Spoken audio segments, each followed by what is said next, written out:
विकास दुबे वाले कांड के बाद उत्तर प्रदेश और क्राइम एक बार फिर सुर्खियों में है। विकास को कथित एनकाउंटर में मारा गया, लेकिन यूपी की क्राइम बुक में नाम अभी और भी बाकी हैं। इन्हीं में से एक है बदन सिंह बद्दो, यूपी का कुख्यात अपराधी जो उम्र कैद तक की सजा पा चुका है और फिलहाल फरार चल रहा है। बद्दो ने साल भर से भी ज्यादा वक्त से यूपी पुलिस को छका रहा है।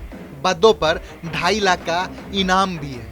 एक ट्रक ड्राइवर बद्दो कैसे बना एक शातिर अपराधी? बदन सिंह बद्दो 1980 के आसपास मेरठ में एक ट्रक ड्राइवर हुआ करता था। थोड़ी बहुत दबंगई तो करता था। यही दबंगई उसकी बढ़ती गई तो बद्दो का नाम मेरठ के छोटे मोटे बदमाशों में लिया जाने लगा।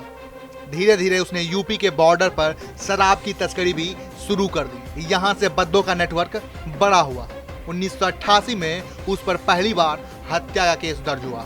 तब उसने दिन दहाड़े मेरठ के गुदरी बाजार कोतवाली में राजकुमार नाम के एक व्यक्ति की हत्या कर दी थी, जिसके बाद पश्चिमी यूपी के क्राइम नेटवर्क में बद्दो का नाम फैलने लगा था। बद्दो बड़ी सुर्खियों में आने लगा। साल 1996 में जब मेरठ के वकील रविंद्र गुज्जर की उसने हत्या कर दी थी, तब उसके बाद उसका नाम आतंक की दुनिया में अदब से लिया जाने लगा। पुलिस वालों को शराब पिलाकर भाग निकला। 1996 के इस मर्डर केस में बद्दो को 2017 में गाजियाबाद अदालत ने उम्र कैद की सजा सुनाई, जिसके बाद उसने 2 साल सजा काटी। फतेहगढ़ की जेल में मार्च 2019 में उसे एक मामले में फिर गाजियाबाद कोर्ट में पेश किया गया। पेशी के बाद पुलिस उसे वापस फतेहगढ़ ले जा रही थी। 28 मार्च 2019 का दिन था। शातिर बद्दो ने पेशी के बाद पुलिस को मेरठ के रास्ते होकर चलने के लिए राजी कर लिया। पुलिस टीम उसे लेकर मेरठ के मुकुट महल होटल पहुंची। इस होटल में बदन सिंह का भी शेयर था। होटल में पुलिस की जमकर खातिरदारी की गई। खाने पीने के साथ साथ शराब भी परोसे गए। टीम में शामिल आधा दर्जन पुलिसकर्मी शराब के नशे में धुत हो गए।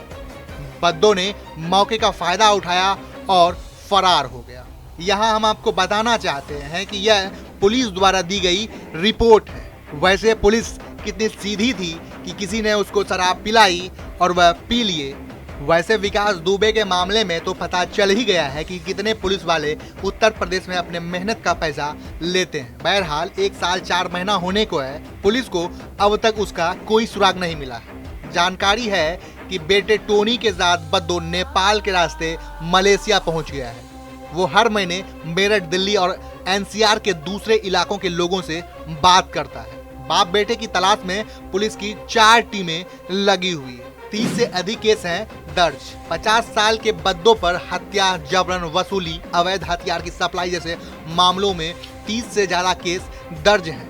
उस पर 2011 में जिला पंचायत सदस्य संजय गुज्जर की हत्या, 2012 में केबल मैनेजर पवित्र मैत्रेय की हत्या के केस हैं। अभी कुछ ही दिन पहले पुलिस ने बद्दो को फरार कराने के आरोप में उसके साथी मुकेश गुप्ता को भी गिरफ्तार कर लिया है। मुकेश गुप्ता अभी तक कोर्ट द्वारा गिरफ्तारी पर दिए गए स्टे ऑर्डर के आधार पर बचता रहा है। बद्दो लेविश लाइफस्टाइल का शौकीन है।